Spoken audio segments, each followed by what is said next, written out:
Marcos Kapitulo 13. Og sa paggula niya sa templo, niingon kaniya ang usa sa iyang mga tinun-an, magtutudlo, tan-awa kung unsang mga batuha, og unsang mga balaya.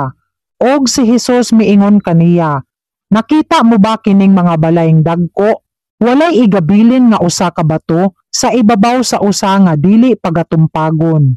Og sa nagalingkod siya sa bukid sa mga olivo, sa atbang sa templo, na nagpangutana kaniya sa tago si Pedro, og si Jacobo, og si Juan, og si Andres. Tug-ani kami, anos kining mga butanga mahitabo, og unsay ilhanan kung kini nga tanan magakatuman na. Og si Jesus misugod sa pag-ingon kanila, magmatngon kamo nga dili kamo pagapasalaagon ni bisan kinsa.